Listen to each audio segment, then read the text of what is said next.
உலக மக்கள் அனைவருக்கும் எனது இனிய வணக்கம். ஆண்மை குறைவு, இம்பார்ட்டன்சி அண்ட் எரெக்டல் டிஸ்ஃபங்க்ஷன் பற்றி என்னுடைய பாலியல் மருத்துவத் துறையில் 50 ஆண்டு காலமாக பேராசிரியராக இருக்கின்ற காரணத்தினால் என்னுடைய அனுபவத்தை உங்களோடு பகிர்ந்து கொள்ள விரும்புகின்றேன். கண்ணதாசன் கூறியது போன்று அவனுடைய பாடல்களிலேயே எனக்கு ரொம்ப பிடித்தமானது, நான் நிரந்தரமானவன், அழிவதில்லை, எந்த நிலையிலும் எனக்கு மரணம் இல்லை, என்னுடைய உடலுக்குத்தான் மரணமே ஒழிய என் பாடல்கள் என்றும் உங்கள் செவிகளிலே ஒலித்து கொண்டிருக்கும் என்று இரவா புகழ் படைத்த அந்த புலவனுடைய வரியிலே எந்த மருத்துவ பேராசிரியராக இருந்தாலும் சரி, நான் என்னுடைய 80 வயதிலே என்னால் இவ்வாறு பணியாற்ற முடிகிறது என்றால் நிச்சயமாக சிறுவயதில் இருப்பவர்களும் 60 70 நெருங்குகிறவர்களும் தாய்மொழியாம் தமிழுக்கு ஒரு சேவையை செய்யுங்கள். உங்களுடைய அனுபவத்தை பொதுமக்களிடம் பகிர்ந்து கொள்ளுங்கள். We call it as a public health education. ஏனென்றால் அனைத்து நோய்களையும் படித்தவர்கள் மருத்துவர்கள். ஆனால் தனது நோயை பற்றி அந்த நோயாளிக்கு தெரிந்து இருக்க வேண்டும். என்ன உணவு, எப்படி உறக்கம், எப்படி உடற்பயிற்சி, அவனுடைய மன அழுத்தங்கள், பரிசோதனைகள் தெரிந்தால்தான் அவருடைய வாழ்க்கையை இன்பமயமாக வாழ முடியும். கடவுள் படைத்தான், ஆனால் படைத்ததிலேயே முக்கியமான ஒரு படத்தினுடைய முக்கியமான ஆள் யார் என்றால் டைரக்டர்கள், ஹீரோ என்று கூறுவோம்.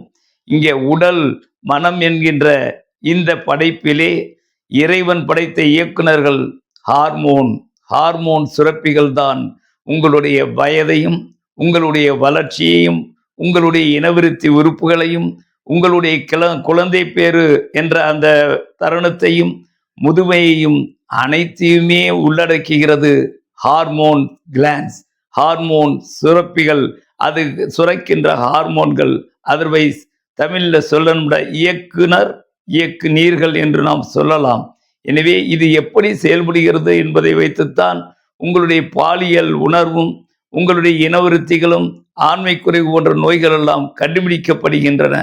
எனவே நான் ஒரு குறிப்பிட்ட உதாரணத்தை கூற விரும்புகின்றேன். டிரைவர்கள் எப்படி வண்டியை எடுப்பதற்கு முன்பாக பெட்ரோல் டேங்கை அவர்கள் செய்து செக் பண்ணுகிறார்களோ, அதை போன்று மனித உடலில் ஹார்மோன் டேங்க் எந்த அளவிற்கு செயல்படுகின்றது, அதில் ஹார்மோன் எந்த அளவுக்கு இரத்தத்தில் இருக்கிறது என்பதை நீங்கள் தெரிந்து கொள்ள வேண்டும். மூளையிலே ஹைப்போதலாமஸ், பிட்யூட்டரி என்ற உறுப்புகளும், உடலிலே தைராய்டு, அட்ரீனல் கார்டெக்ஸ், ஆண்களுக்கு டெஸ்டிஸ், பெண்களுக்கு ஓவரிஸ், இவை சுரக்குகின்ற அந்த ஹார்மோன்கள் தான் உங்களை ஆளுகிறது என்றால் இதைவிட மிக எதுவும் கிடையாது. வருடத்திற்கு ஒரு முறை எதனால் இந்த உறுப்புகள் பாதிக்கப்பட்டன? உதாரணமாக அதனுடைய ஒரு சின்ன உதாரணத்தை சொல்கின்றேன். பிட்யூட்டரி என்ற இந்த உறுப்பிலிருந்து சுரக்கின்ற FSH, LH, புரோலாக்டின் போன்ற ஹார்மோன்களும், தைராய்டு சுரப்பிலிருந்து சுரக்கக்கூடிய அந்த தைராக்சின் என்கின்ற ஹார்மோன்களும் பல்வேறு நோய்களினால் உடம்பிலே எந்த ஒரு உறுப்பிற்கும் பல்வேறு காரணங்களால், கிருமிகளால், அடிபட்டதால் அல்லது கேன்சர், ஏதோ ஒரு தடுப்பு சக்திகள் அதை செயல்படாமல் தடுக்கக்கூடியது. எனவே 2 வகையிலும் கடவுள் மூளையிலே ஒரு ஹார்மோன் சுரப்பியும், இனவிருத்தி உறுப்புகளிலே டெஸ்டோஸ்டிரான், ஈஸ்ட்ரோஜன், புரொஜெஸ்ட்ரான் போன்ற ஹார்மோன் சுரப்பிகளை பெண்களுக்கு வைத்திருக்கின்றார்கள். இவை செயல்படாமல் தடுக்கின்ற வியாதிகளும் உண்டு, சத்துக்குறைவு நோய்களும் உண்டு, மனத்தினுடைய அந்த ஸ்ட்ரெஸ் என்கின்ற அழுத்தமும் உண்டு. அதை எப்படி செயல்படுகின்றது என்பதை லேட்டஸ்ட் பரிசோதனைகள் இருக்கின்றது.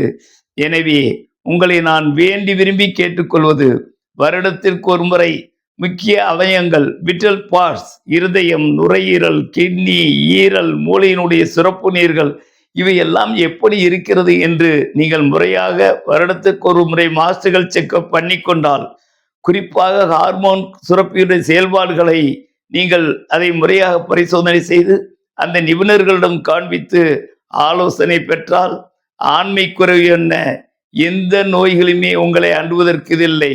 இனவிருத்தி உறுப்புகளுடைய செயல்பாடுகள் உங்கள் குழந்தை பேரு என்ற ஒரு நல்ல ஒரு தருணத்தை கொடுத்து உங்கள் வாழ்க்கையிலே பெண்களை பொறுத்த மட்டிலும் குழந்தை இல்லை என்றால் சமுதாயத்தில் எவ்வளவு புறக்கணிக்கப்படுகிறார்கள், மலடி என்ற வார்த்தையை வைத்து எப்படி புண்படுத்துகிறார்கள், இவற்றையெல்லாம் உங்கள் சரிப்படுத்த முடியும் நவீன விஞ்ஞானத்தின் மூலமாக.